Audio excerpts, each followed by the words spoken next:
Here it is, 1986 Mustang LX 5.0. Original engine, 63,700 miles currently. Has an Explorer intake swapped onto it. As far as I know, that's the only modification to the engine. You can see it has a brand new air conditioning compressor. You can't really tell it, but it's got a new condenser core. All the lines are new.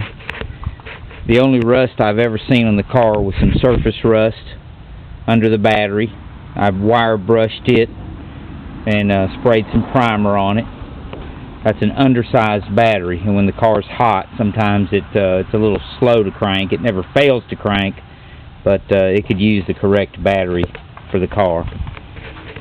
Don't know if you can see it, but the paint right here has some splotches on it. Yeah, I think you can probably see that. You can see there's a lot of little chips in the paint. The paint on the nose is better than the paint on the fenders. I don't know if that's because the urethane holds the paint better. I don't really know. I would say they were painted at the same time, but the paint on the nose is better. I don't know why. You can see your core support. It's in good condition. There's no evidence of any kind of repairs. This is the original air box. It had an aftermarket cold air intake on it when I got it, but I put the original back on it. Again, lots of little chips in the paint. Lots of chips in the paint.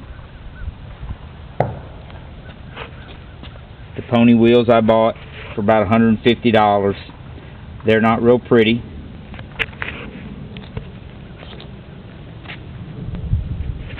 I removed the cowl cover and the windshield wipers and painted them black. They were faded from the exposure to the sun from the previous owner. The car had been parked in his mother's backyard for months, and everything was sun faded on it. The dash was sun faded but not cracked. I removed it and bought some of that paint that if you go to the website they all use for touching up the gray interiors on these. That's what I used on that. Some vinyl paint, but there are no cracks on it, and the foam on the bottom side was in good condition. The rubber weather stripping around the doors is new. I put that on. It's got new new window motors on it. You can see the doors close very well. Doesn't take any force.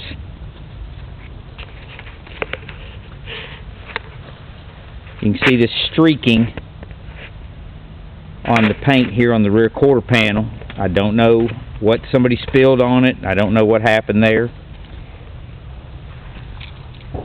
The tail lights were faded also, and you can see that there's some separation there of the plastic. When I touched up the paint on them, I put them in a clamp and glued them, but they've separated again some. The gap is not like it should be from the factory.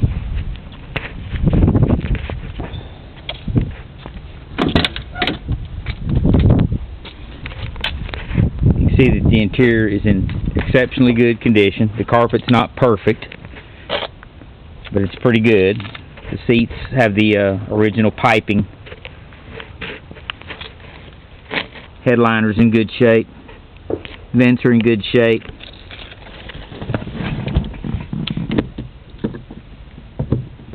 Map light works. See, there's no hidden rust. On the driver's side, this roller is missing.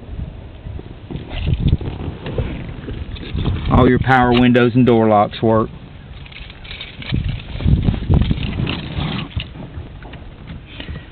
The radio works, but the station preset buttons do not work. I've looked at some video online, and apparently you can take it apart, and there's some things you can do to make that President-elect make that those buttons function again. Here's your buttons for your trunk release and your fuel door release, both of which work.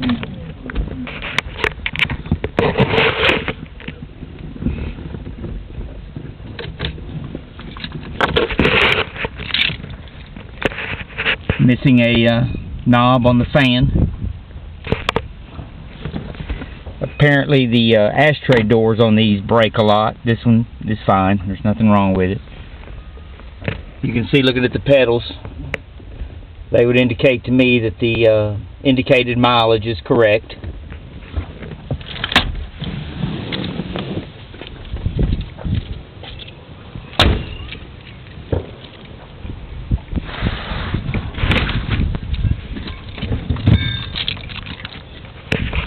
You can see the trunk is near factory perfect.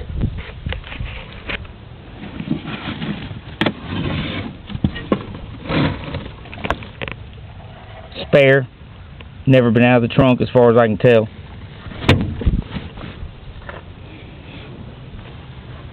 No rust.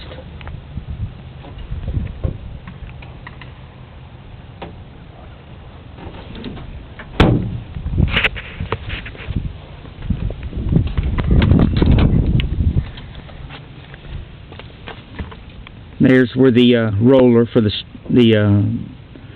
detent for the door stop is missing. You can see that the rocker seal here, the plastic cover's cracked.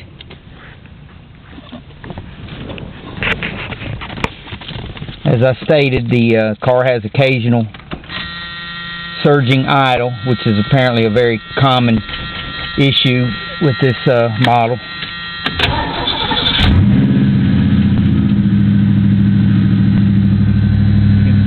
Low fuel light is on, but that'll go off usually. Apparently it's a very common thing for those to stay on. This one works intermittently. It's done better since they put the heater core and the evaporator core in the dash. I don't know why.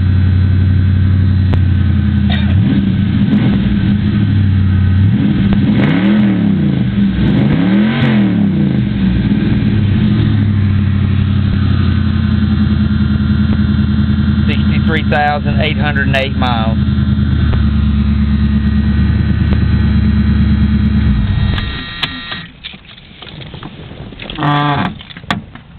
Power windows, door locks, everything works.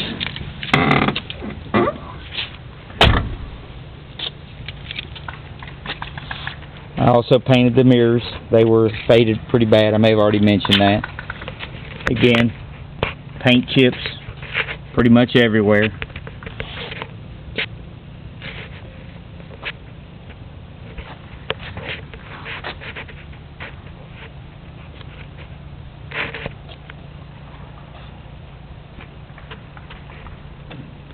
I don't know if you can see it. There's a slight dimple in the roof right there. I don't know what caused that.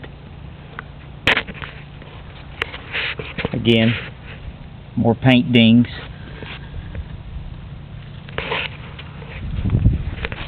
Got the quad shock rear end. Posi. All factory options except for the station seeking radio. I think sunroof and T-tops were dealer installed options. Of course it doesn't have that, and I wouldn't have bought it if it did. More paint blemishes in the trunk.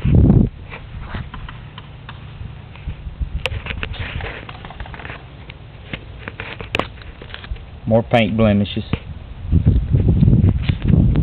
I'm not going to take the seat cover off, but there's a split in the driver's seat right down the middle seam here on the driver's side. You can see the shifter boot's not torn or anything like that.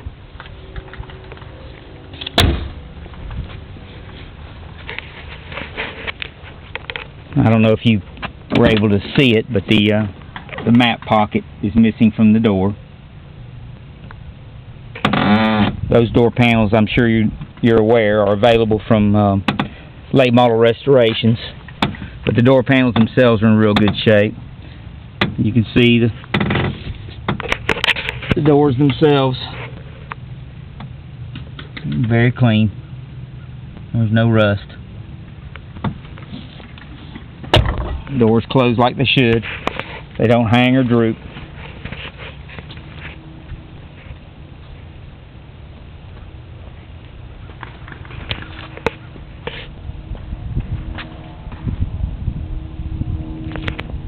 Can't think of any other deficiencies that the car's got. The cowl or the insulation under the hood's a little frayed, but it's in pretty good shape overall.